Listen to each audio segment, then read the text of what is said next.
Okay, wonderful. Oops. All right. So for those of you who just joined, my name is Yuruhuan, and I'm a second-year PhD student at the Population Health Interventions Group within the MRC Epidemiology Unit. Massive thank you for calling in and spending this Friday afternoon with me and listening to the restaurant food talk. And hopefully after this presentation, you will find the restaurant foods a bit more interesting, and I'll try to make this presentation as fun as possible. So let's see if this works. So this presentation basically will answer 3 different questions. First, why do we even care about the nutrient composition of restaurant menu items? And once we establish that, I'm gonna talk about how we use publicly available data to track the nutrient composition of restaurant menu items. And lastly, with this database I built, what have we found through tracking the restaurant menu items in the UK, basically the energy and nutrient trends. So let's dive right in. I always like to start presentations with some restaurant food examples.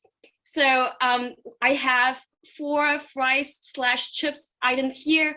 One is McDonald's medium fries, one is Nando's regular chips, and another is the a bowl of chips from the Rego, which is literally down the street in Cambridge on Regent Street. And then I also threw in like the McCann home chips, which is like the kind of prepared frozen chips you can get from Sainsbury's, for example. So which one do you think contains the highest amount of salt? You can type in your answer in the chat box, and we'll see who got it right.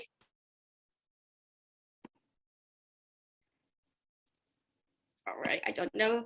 I don't think you can see. Oh, McDonald's. Okay. Okay. All right, that is, I guess everyone has typed in their answers. Oh, and I'm just gonna reveal the answer now. So McDonald's medium fries contain 0.62 grams of salt, and Nando's regular chips contains 0.6 grams of salt, and the bowl of chips from the Rego actually contain a whopping 2.2 grams of salt.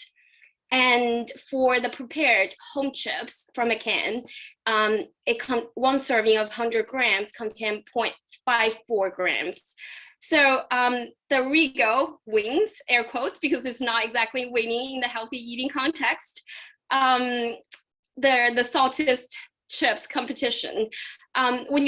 And 2.2 grams of salt is quite a lot, because the government recommend daily intake for salt is 6 grams. So just having this one bowl of chips, it's like over 1/4, it's over 1/3 of your daily recommended salt intake.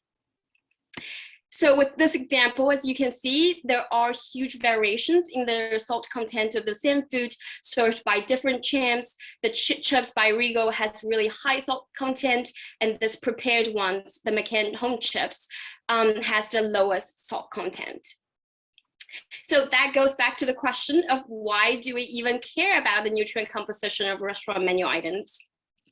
As shown in the example, and research has also shown that restaurant food tend to be high in energy, fat, not just salt, and low in fiber and micronutrients. And also, the government report indicated that the food and drink served out of home contains on average twice as many calories compared to their supermarket equivalents. And the food we eat outside of home also makes a very important part of our diet. It makes up about 20% to 25% of adult daily calorie intake. So that's quite significant. And research has also shown frequent restaurant food consumption is associated with higher daily energy intake and BMI. So I wanted to clarify here, when I talk about restaurant, I mean, that includes not only the family sit-down restaurant, it also includes fast food restaurant, cafes, and all the other out-of-home food outlets. So just to summarize, we eat quite a lot of restaurant foods, but they're currently not that healthy.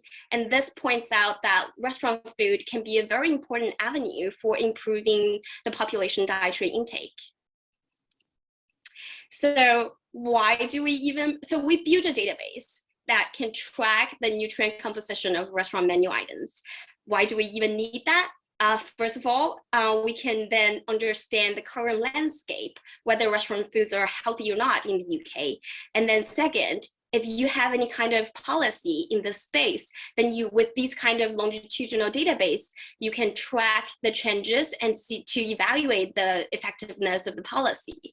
And also with these kind of database, you can compare it with other countries and see how healthy restaurant foods in the UK are compared to the US, for example.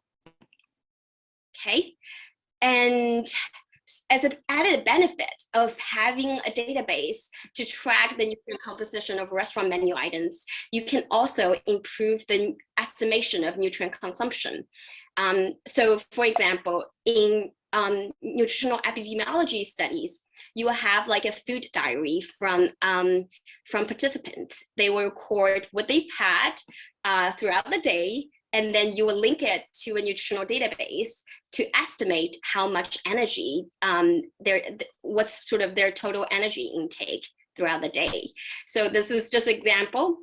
This person had a regular oat latte and a croissant from Cafe Nero, and Italian BMT wrap from Subway, and the Tantamount beef brisket ramen from Wagamama. So with a database that tracks the nutrient composition of restaurant menu items, you can then have a more accurate estimation of how much total calories does this person consume in the day.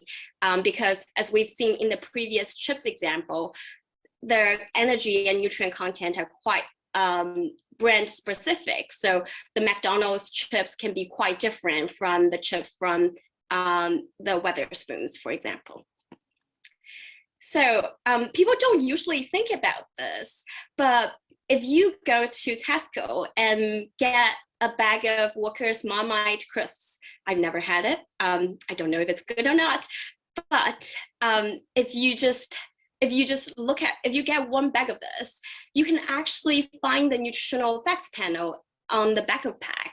So you know exactly how much calorie this bag of crisps contain and how much fiber, protein, salt, and sugar this whole bag of crisps contain. Versus if you go to McDonald's and you get like a Big Mac, there isn't this kind of information that's displayed in the box. You open the box, you only see a Big Mac. Luckily, some restaurants post this information online, and some of them do provide this information in store as well.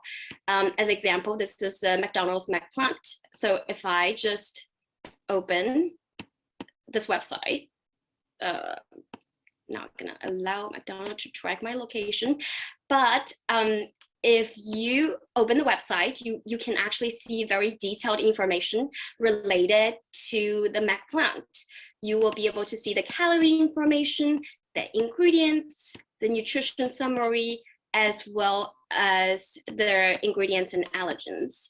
So all of these information are being provided by McDonald's through online. And the good news is the calorie labeling rule has passed the parliament and will be effective starting from April 2022. So that just means large chain restaurants will be required to display calorie information on the menu. So, but this is not effective yet. The rule is not effective yet. So we are still relying on restaurants that post this information online. So we built a database. What we wanted to do is that we wanted to collect the energy and nutritional information of menu items served by a large chain restaurant that posts this information online, because part of our project is that also to collect data that can be used to evaluate the effectiveness of calorie labeling policy rule. So we included large chain restaurant that potentially subject to the calorie labeling rule, which is if they have like over 250 employees and meet certain criteria. So we've done a few pilot data collection wave. Previously, we started from manually just transcribe this information from the internet. As an example, if I go to Costa's Coffee, and if I choose if I just choose a coffee, and I can just click through every single combination and just manually transcribe this information, like their energy and fat and saturates, both in store and takeout. But let's see if I can switch back. Okay. But it is a very eye-straining activity. So starting from October 2020, we used web scraping. Basically, it's automated accessing automated data collection to collect this information from the web, which reduced 70% of the manual work compared to hand transcription. And this way, we can also collect data at scale at a faster, more reliable fashion, in a faster and more reliable fashion. So I like to take this opportunity to talk about the power of web scraping because I'm quite passionate about it. The internet has generated so much data during the past few decades, and lots of these kind of data can actually be used for research purposes. As an example of web scraping basically is not as scary as it sounds. It's literally just converting the structured web data into a structural format that people can use. That can be web data, it can be text data, image data, PDF, and all the other formats. Google, for example, cross all these information from the internet, and then so they have and return this data to a server. So whenever you type in a Google search, Google can actually return the information to you because they cross the web. And the government Office of Foreign National Statistics, for example, also uses web scraping to monitor the consumer price index. In terms of research, there is a research group in Oxford that uses web scraping to collect nutrient composition database for the supermarket products, like the prepackaged products. The only difference, it's very similar to our database. The only difference between their database and our database is that they collect data that's data on packaged goods versus we focus on restaurant foods.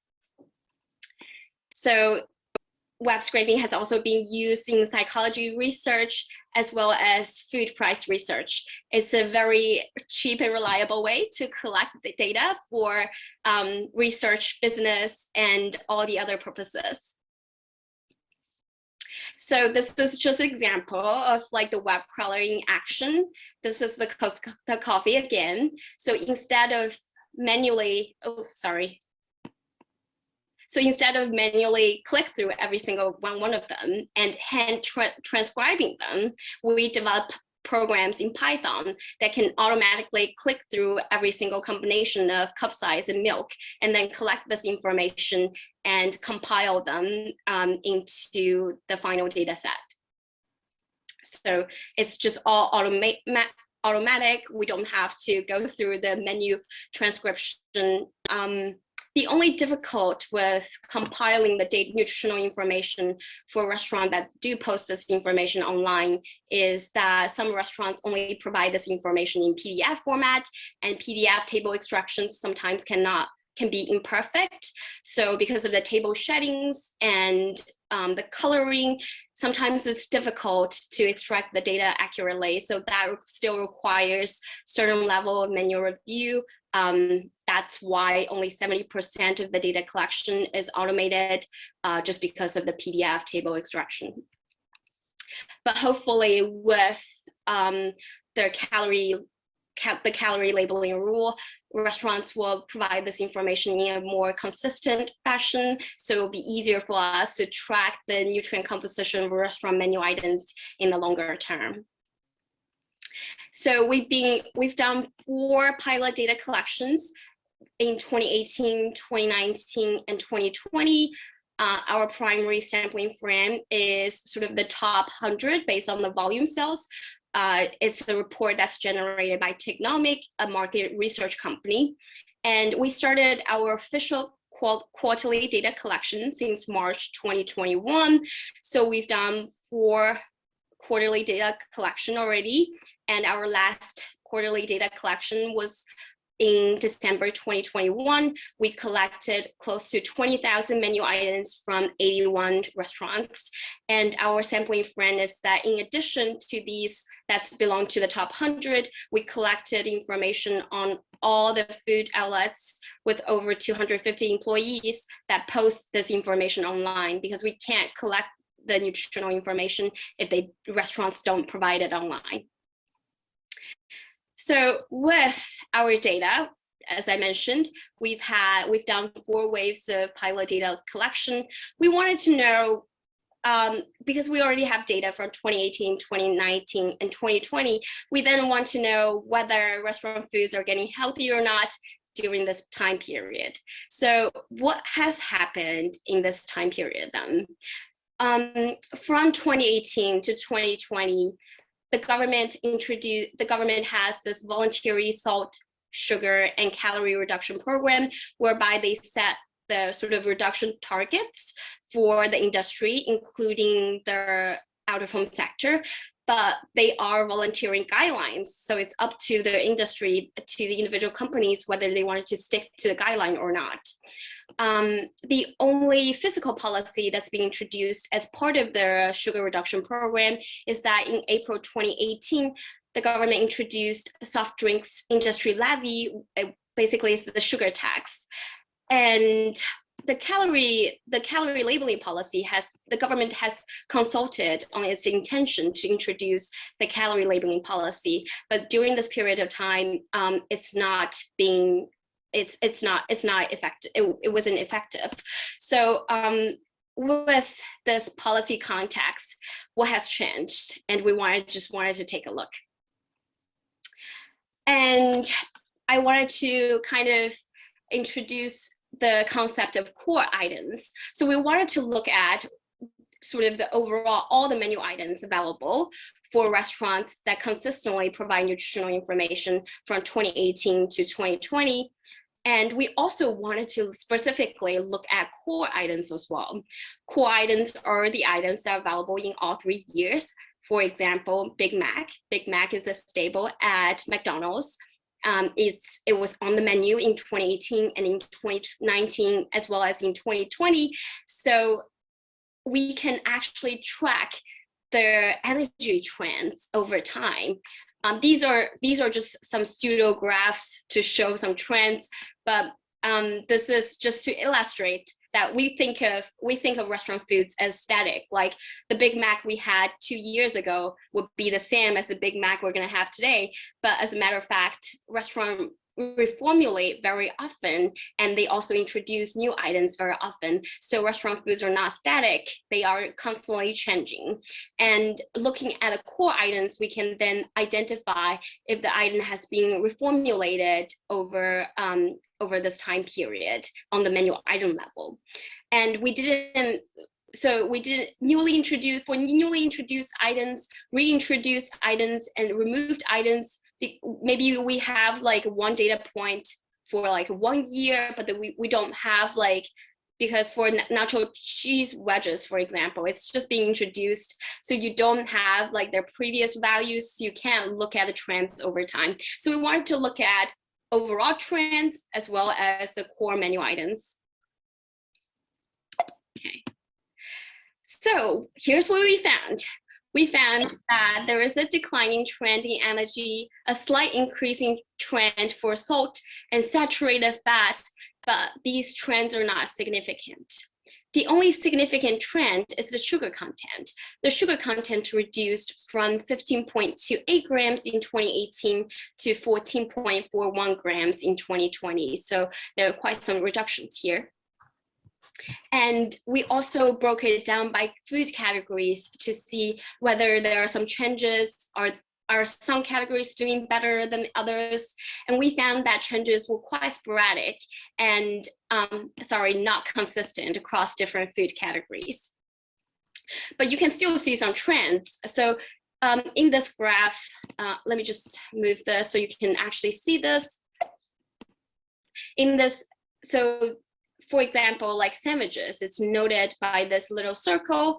In sandwiches, you see like a reduction in energy, a reduction in salt, and a reduction in sugar, but no change in saturated fat. So there are some changes in different categories, but they're quite sporadic, not really consistent. And then we looked at, again, the core items. These are the trends in the core items. And very similarly, we found there were no significant changes in salt, saturated fat, and energy content, but a reduction in the sugar content. And when we broke it down by category, one thing that's quite interesting is that, so these just different symbols just denotes different food categories, and beverages, for example, are denoted by this little cross. You see that the only category that has significant change among the core item are the beverages, which indicates that there might be some reformulation in beverages. So, let's see. So to summarize, our results show that sugar content of all the menu items and core items declined from 2018 to 2020. And among the core items, sugar per serving reduced significantly from 2018 to 2020, especially in beverages, which may indicate there is a reformulation in beverages. But all the other nutrients that we looked at, energy, salt, and saturated fat, remained constant overall, as we've seen. Like there's some decline in terms of like salt, energy, and sugar in sandwiches. And then there's some increasing trend in some other categories, but they're not quite consistent. So our conclusions are that policies focusing on single nutrients do not necessarily improve the nutrient quality of restaurant food menu items. And our results really just signals that little progress has been made towards like a healthy restaurant food environment by industry self-regulation during this time period, because if you remember, most of the reduction programs are voluntary. They are not, there were no mandatory policies except one physical policy, which is the sugar tax. And the effect of the sugar tax are sort of being seen here. There is a reduction in beverages and the reduction in sugar overall. So with that, I'd like to thank my supervisors, Dr. Jean Adams and Dr. Thomas Bigoy, without whom this work wouldn't be possible. And also thank you for Dolly Theus, who laid the groundwork for Menu Tracker, which is the database that we built. And I also want to thank Mike Essman, who helped me to identify the restaurant that posts nutritional information online. And with that, I think I'll just take any questions and we can have a conversation, and I'm happy to answer any questions you may have. Thank you, Yuru. That's great. Just a clap from me. Thank you so much. I'm sure there are other people who liked your presentation. It's really, really interesting study. If I can just start a very quick question then to clarify. So the data provided by the outlets is data that they provide that or that you find in other ways? Just a clarification for me. Yes, that's a very good question. We only collect nutritional information from official restaurant websites, and it's time stamped as well. As I said, we collect the data every quarter, so we make sure that it's reliable and it's from the restaurant websites. But there's no way to verify sort of the accuracy of exactly. this data. So I mean, you could effectively provide wrong data. It is possible that they would be providing the wrong data, but that's the best information that we can get. And the laboratory analysis of these items are quite expensive. So there's no way for us to verify the accuracy of the data, but we are making the assumption that the data that they provide are accurate. Okay, I understand. But the other thing also, and then I will let all the others make comments and ask questions. I wanted to say, I mean, we often talk about the bad boys as salt, sugar, and calories, but we often forget about other bad people, about ingredients like artificial ingredients, which often are used to compensate, for example, the lack of sugar. Is that something that can be brought into focus to make people realize also that those are there and not healthy? And then the other thing is, restaurants are going to publish, to put the data on the calories, but of course, as Giles would say, calories don't count, and it's just some of the picture, right? So how do we make sure again that we give a proper picture to consumers? Yeah, these are all great questions. I guess regarding your first question, I'm just can you just repeat your first question? I'm sorry, I was listening to your first question. Second question. The first question was just about other as bad ingredients as artificial to compensate the lack of other ingredients that have been taken out. Yeah, so I completely agree with you. I think it'll be so interesting to actually look at ingredients and to see what kind of sort of food additive that's being added to the food. Unfortunately, very few restaurants provide their ingredients information online.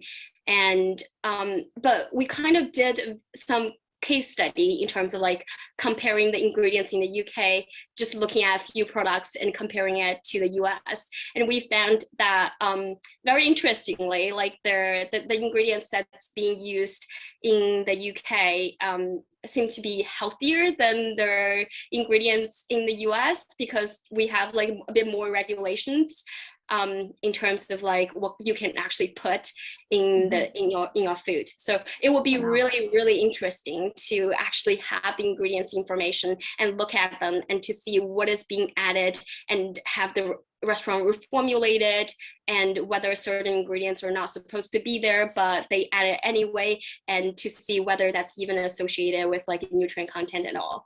So yeah, very good question, Francesca. I also would like to study that, but the data is limited. That's just a reality. And this is another PhD topic for Jean. Yeah.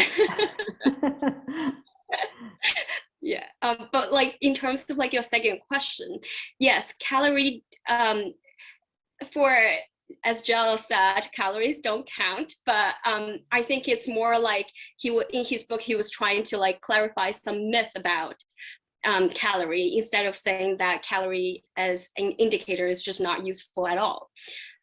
There are some studies that looked at sort of whether calorie is an indicator for other nutrients, and they found sort of moderate associations between calorie and other nutrients.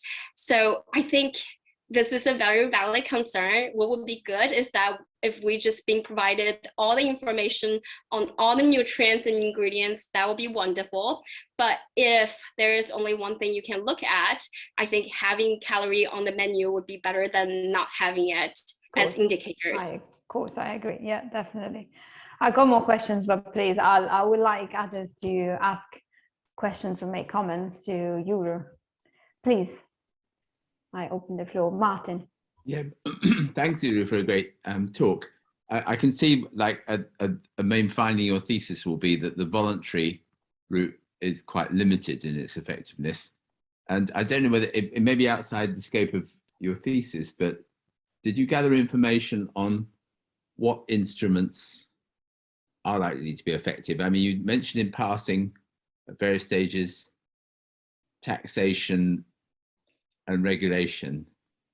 I don't think you mentioned education, but you implied it in terms of releasing information. But if one takes a series of instruments, given that the voluntary approach on its own isn't working, what's your sense of which instruments are going to be the most effective? Yeah, definitely. That's definitely one thing we've been thinking, and I think maybe Jean can talk more on this as well. But like at least from this, we've shown that like the fiscal policies, for example, are quite effective. If there is profit that's involved, if there are profits involved, companies are really driven to do whatever to sort of minimize the loss. So yes, fiscal policies are quite useful, and we're also hoping that this work that's being led by Jean, Tom, and Mike, they will also be evaluating sort of effectiveness of mandatory calorie policy. So we'll be able to tell you whether these kind of providing information will be, this kind of policy that provides information to the consumers will be effective in a few years' time. And in terms of like the voluntary guidance, I think it just doesn't seem to have a very strong impact on the industry. I think similar guidance has been published in Canada, in the US as well, but they found very little progress that's been made towards like reducing the nutrients just by setting up the guidelines, voluntary guidelines. Yeah, I'm also conscious too that at home we look at the ingredients, but it's a long time.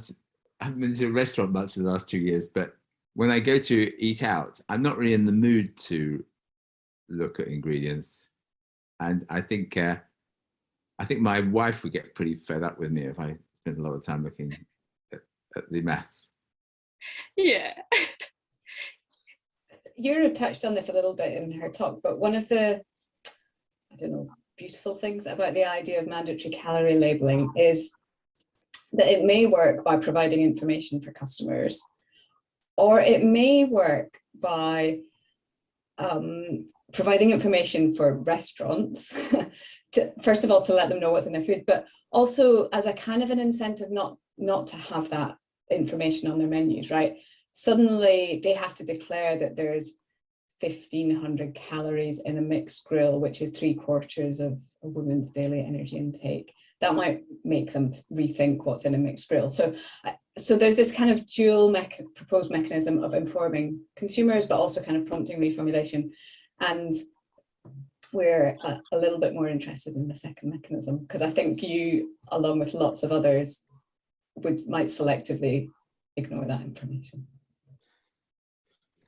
Yes, there might be too much put off. Mike, please. Hey, Yura, thanks for the great talk. I think the menu tracker work is so useful, both for the things you talked about with linking to like nutrition epi studies, and then also the sort of policy analysis as it relates to sort of presenting nutrition information and can we track the changes. So you identified some, I guess you could say, like kind of inconsistent trends in nutrients, and sort of use that as an argument to say, you know, it's not really good enough for the voluntary. And now I was just wondering, what sort of trends are you expecting post policy in April when it becomes mandatory? And are you expecting sort of directional consistency, but maybe like greater changes? Or I was just curious to hear some of your hypotheses for the future based on what you've seen so far. Yeah, definitely. Thanks, Mike. That is a great question. And I think what we will be seeing is probably a very steep sort of a reduction in terms of energy, at least. And then because of like a reduction in energy, there might also be a reduction in other nutrients as well. So maybe like a restaurant will even reduce their portion size as well. That is one possibility. I think in terms of like the longer term trend, I would expect like a very steep reduction, but then like the future reductions might be like a smaller reductions, just because now I have to provide, as Jean said, now we have to provide this information online now. Restaurant wanted to really rethink about like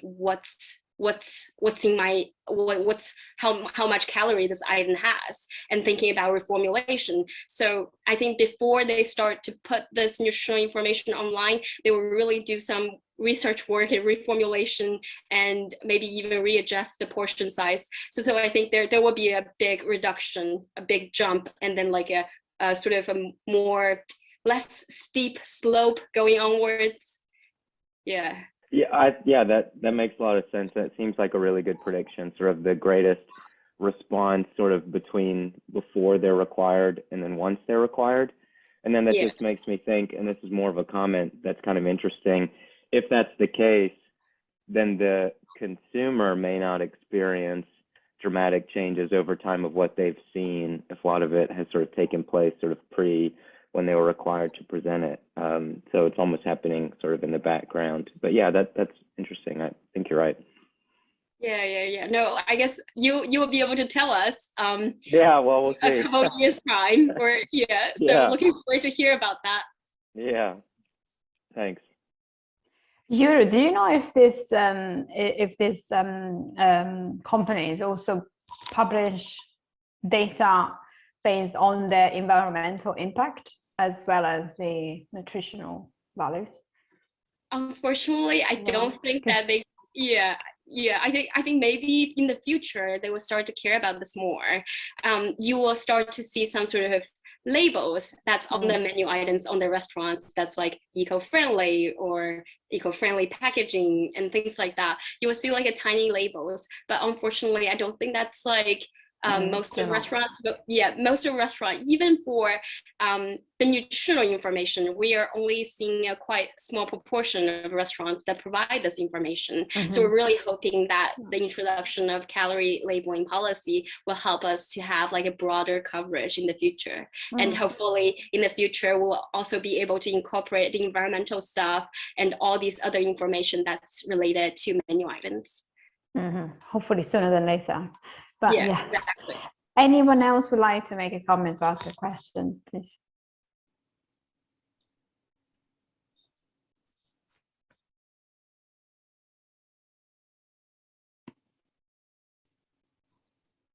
No? Anyone else? Seems it's all clear. It's a Friday. Yeah, so. Europe. I wanted to ask you, I mean, because you did US before, now the UK. Do you think at some point after your PhD you will look at other regions and look at what I don't know, say Asia is doing and etc.?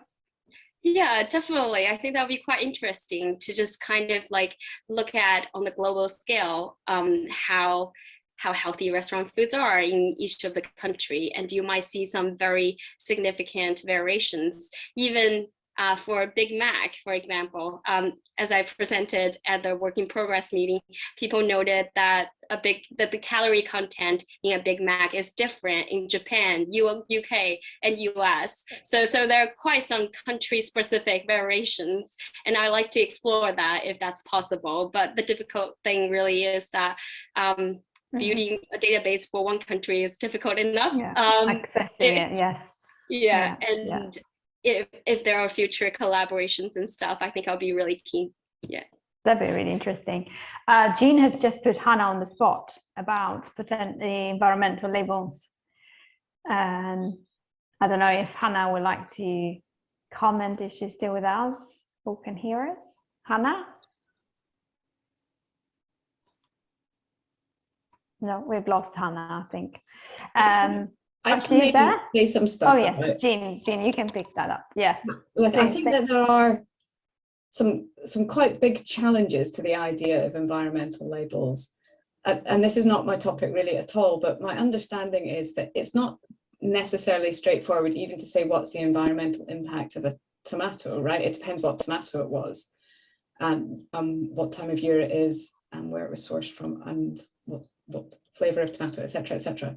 So I'm first of all, I'm not quite sure that one could generate that. Then like there are lots of different environmental outcomes you could be interested in, and maybe 5 or 6 things you want to label, and that I mean really quickly it starts to become potentially very confusing for the consumer rather than helpful. And then I guess we run into the thing of we're not 100% sure that just providing information makes much difference to consumers, right? That they pay attention to that information or are able to straightforwardly use it. So I think.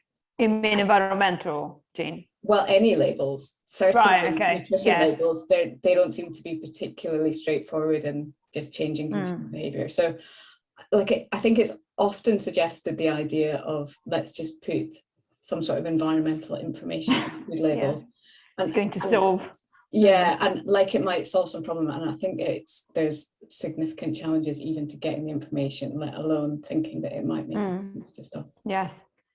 Do you think it's because most consumers don't actually look at labels, or it's because also the labels themselves are not particularly user-friendly? Because it's useless that you give me a series of numbers if you don't provide me a sort of a matrix to compare them. You know, for example, the traffic light system, to me, it seems a lot more helpful. Sort of the green, orange, red, I think everyone can kind of understand that. But otherwise... Yeah, well, so there's lots of reasons why labels might not change behavior. Mike's comment about Scandinavia. Oh, yeah, just I didn't want to interrupt the conversation, but just sort of throw this in to be a contribution. So I think part of some of the challenges of labeling is they can be very confusing to present, and particularly if there's a lot of quantitative detail, nobody knows what to do with that. But in other countries that have gone with sort of very simple nutrition labeling, you could give like a green symbol for something that meets some pre-specified set of criteria, and that could be whatever. It could be distance to supermarket or whatever, but it at least points the consumer to a direction of like, if you care about this, maybe choose this instead of that, as opposed to sort of having to think through a complex set of information, just to make it simpler. But even then, it's hard to determine, right?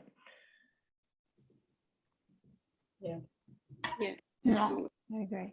But say, for example, that menu that Euro took as an example, I don't know if it was you, Euro, it was a YH. Yes, it was me. It was you. But I was thinking on the menu, you know, there was a lot of beef, and maybe the consumer can be told between, say, your sort of indecision between the beef sandwich and a chicken sandwich, or even a tofu sandwich, then there is quite a big difference in terms of impact on the environment.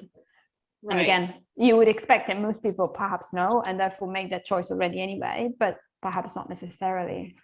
And I agree with Jean's comment. Of course, it's not particularly easy. Yeah, it's not that straightforward. I agree. Yeah.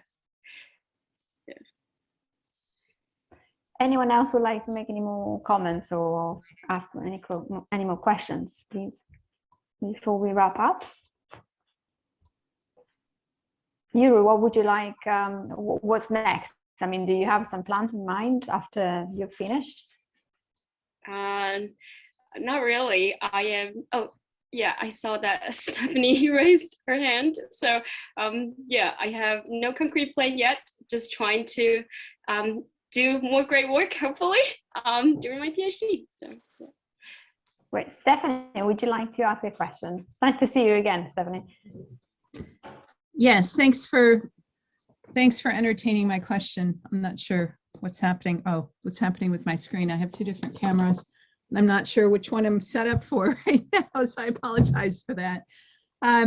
Yeah, very interesting research. So two things. One is we are in the process of working with 2 supermarkets in the US and 2 global food manufacturers on some of these issues in terms of food labeling for calories. It's nutrition content per energy calories. So it's looking at the intersection of these 2 things. So you just presented nutrition in the context of sugar, salt, saturated fats, and the like, which is you know, a traditional way of looking at food labeling versus looking at nutrition content per calorie consumed. And so a couple of I can't disclose who they are, but they're junk food companies that are trying to basically change their ways. They have good for you and fun for you types of product brands in their portfolio, and they're struggling with this whole question about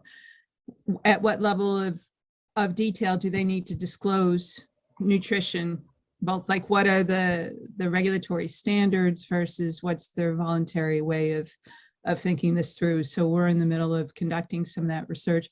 The other piece of what we're doing is the carbon footprint of food. We've developed an index over the last 12 years for the environmental impact of food, first starting with you would call it the net zero emissions ambition as it relates to carbon sequestered versus emissions produced at the field scale for ingredients in the supply chain. So we spent the last 12 years building that index for a range of different food products. So I'd be happy to talk with you about that offline. And now from a practical point of view, we're looking at how do we combine these 2 indices, the one for nutrition and the one for environmental impact and at what level of disclosure is that meaningful to consumers. I myself am an associate professor at a university in northern Sweden where I've been teaching in a PhD program for 20 years. And I just recently got my PhD and my thesis is on this topic. So I've collected a lot of data on both of these two things, essentially the nutrition content per calorie of food consumed versus the environmental impact. And my thesis is about is consumer behavior. Do consumers actually care? And are they willing to pay? And this is at the supermarket, not at the restaurant, but are they willing to pay for these products if they come at a green premium versus, you know, what's really driving the closure, the gap between their behavior versus their attitude. So that's essentially what I've evaluated. And food labeling is part of my thesis, but I've collected data from a range of other use cases in terms of how consumers actually purchase sustainable products versus what they say their values and attitudes are towards you know, the idea of being able to consume these products. I'd be happy to share that with you offline. Anyways, I really enjoyed today's presentation. Thanks for having me. Thank you. Thanks so much, Stephanie. I thought that's so interesting. Yeah, as Francesca and Jim, they were talking about sort of the environmental labels and the sort of nutritional labels. I was just thinking whether it's possible to have a composite score, and it's fascinating that your research does exactly that. So I'll be quite interested to hear more about sort of how you derive the scores and whether consumers really purchase what they say that they value. Yeah. Thank you, Stephanie. Stephanie, as you've offered, if you're happy to share your work, that'd be great. I'll put you in touch with Jean and Euro. Yeah, we can share what's been published and what's about to be published in terms of the preprints of academic publications. The stuff that we're doing with industry is under non-disclosure agreement, but we're going to be publishing it on behalf of the whole industry. We're working with the Consumer Goods Forum and in a range of global players, both in the supermarket and the food manufacturing space. I think that we've also done as a company a series of life cycle assessments for the plant-based food companies that many of whom are in trouble for false advertising. Recently, sorry, I'm smiling. We've been waiting for this shoe to drop on some of these claims that they're making. And we're also, as a company, writing a book about agroecology and its role in demystifying how food is grown so that people have a broader range of understanding of the options from a primary production point of view. This is more for consumers to get their heads around, you know, there's more than just one way to produce one product. And I think part of the challenge there is there have been some recent publications as recent as 2018 that talk about the environmental impact of food production, and they, I would say, dumb it down, but they basically dumb it down. They refer to one production method in the context of averages. And so for some of the animal-based protein products, whether it's dairy or dairy derivatives like cheeses, or the animal protein from, you know, beef and chicken and so forth, I think the data is still looking like it's averages as opposed to something that has the right level of rigor and specificity that could be pulled through to a dynamic food label. So we're going to be working in this space for a long time. I mean, I've been working on this as an individual with a team of 60 scientists for about 12 years. So I think we have maybe another 10 years before we have accurate data in dynamic food labels. But this was what I set out to do in 2008 when I started my business. I'm going to stop talking now, but I, you know, I have to get on the phone with one of our colleagues at Oxford University. He sponsored another student who's doing or postdoc who's got similar research. Let me look up his name. I'll just tell you who it is. You probably know this person. And the papers that I'm being critical of are actually, some of them have come out of Oxford University.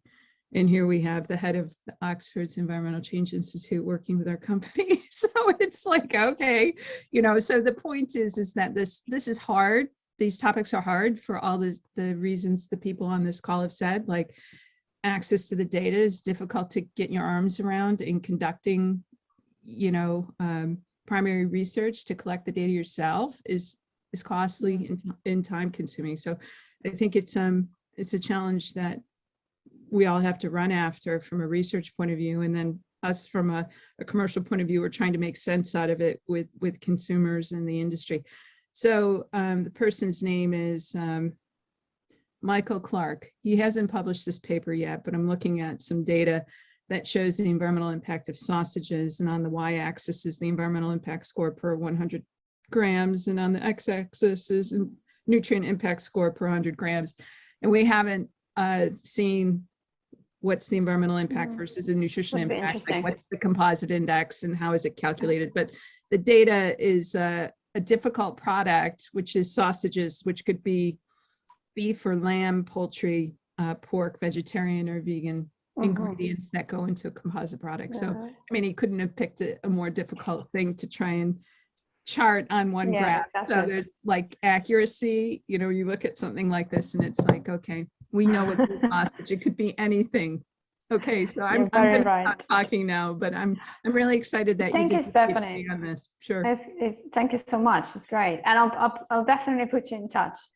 It would be really great to hear about your work. Thank you so much, everyone. It's come to the end of our hour of Coffee Break Seminar. Thank you so much again, Euro. It's been great to have you, and yeah, good luck with the rest of your work. And I'm sure we'll, you know, hopefully you'll make some more contacts. So I'll see you, hopefully some of you, next Friday to talk about how the climate change is actually impacting on the fertility of pulses. So that'll be interesting to hear that too. Have a good weekend, and I'll see you soon. All right. Thanks, Francesca. Bye. All right. Bye. Bye-bye. Take care.